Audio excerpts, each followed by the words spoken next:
In defense of Shannon Sharpe against his teen lover, his representatives recently put out text messages between the two. Well, mostly highlighting what she said.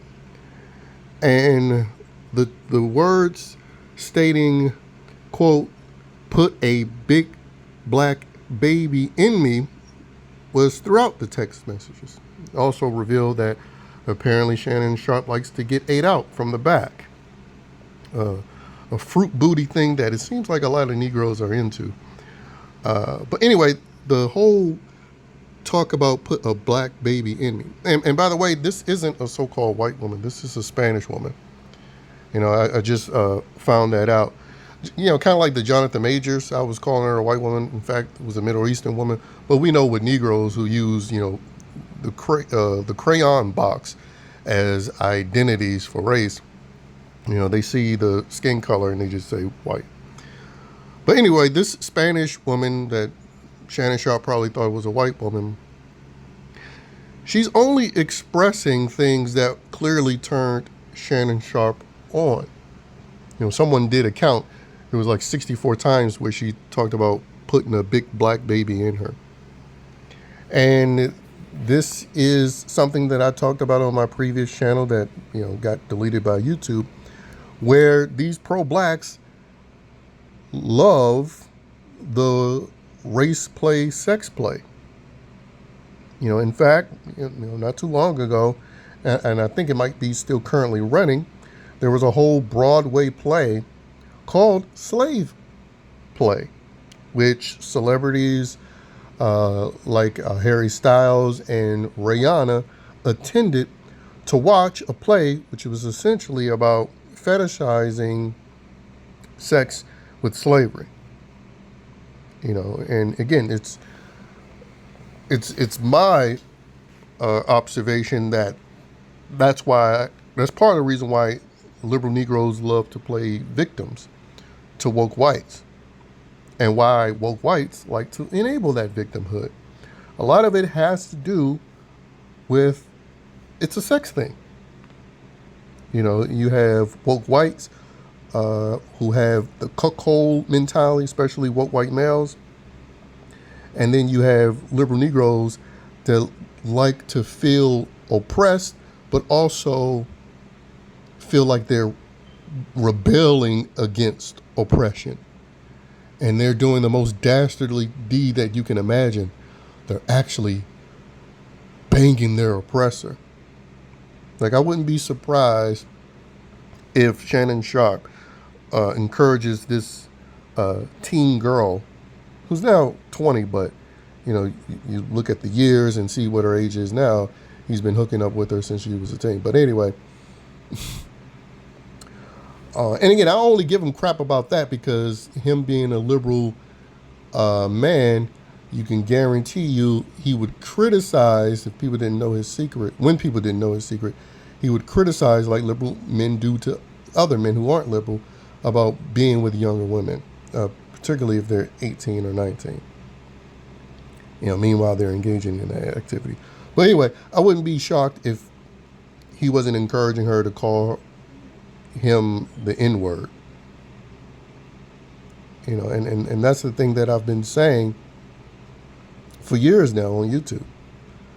That a part of this, I'm oppressed little Negro, and I'm looking to rebel, and this whole, I want to save the oppressed Negro coming from old whites. I've been saying a part of it is based in sex. It's a sex thing. And this is just a further example of that. Because, as I stated before, best believe Shannon Sharpe was encouraging her to use racialized jargon when engaged in sex acts. I mean, the same thing happens with these divestors, these black women that get with white dudes. When the relationship doesn't work out, it's, he was so racist towards me. Meanwhile, when the relationship was ongoing, they engaged in the racialized sex play. And it's utterly pathetic. It's utterly pathetic.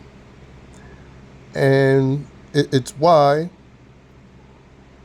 it's one of the main reasons why I just have no sympathy for him. I have no sympathy for any liberals that have to suffer the consequences of the ideology that they push.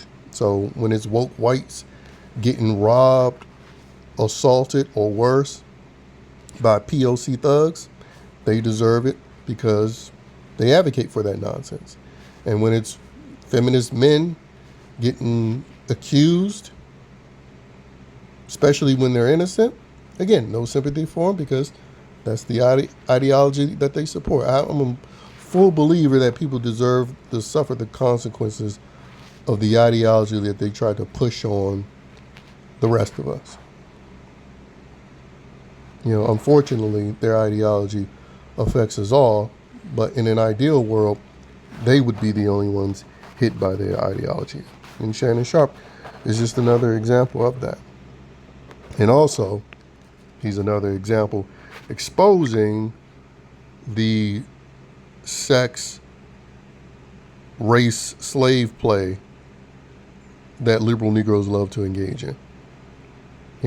That's why these conversations about slavery is an utter joke, because first of all, it's based on BS narratives. And second of all, they're actually turned on by it. They're sexually turned on by it, but they're also turned on by it from a guilt trip standpoint, knowing that they enjoy seeing people squirm and get nervous when race is talked about, because this American society has been stupid enough to pander to liberal Negroes, which has resulted in our number one issue in this society being crime. But yeah, Negroes get a sick turn on by seeing people squirm when the race conversation comes up, and people, then go to defend themselves. Oh, I'm not racist. Or, I never owned slaves. When the proper response should be, Negro, don't give a F what you talking about. You like slavery. You wish you actually experienced it, which is why you sex play it when you get somebody so-called white, or somebody you call white, when you get them in bed. You're turned on by slavery, should be the proper response. And him being supposedly fired by ESPN, they have allowed him to say he stepped away. I think that might be temporary, but even if it isn't, he still has his digital media success. And if you haven't noticed, more and more people that have worked for networks are quitting them and getting into this cyberspace. Because, TV has been gradually dying for decades now. And it's even more so nowadays. So it's not really as big of a deal to be on television as it once was. But it still comes with, a lot of prominence. But you just don't really need it financially as much as you needed it before. But again, it could be temporary. Because we know Disney, they're one of the main houses of pedophilia, so we know they don't care about sexual or advocating for sexual degenerates.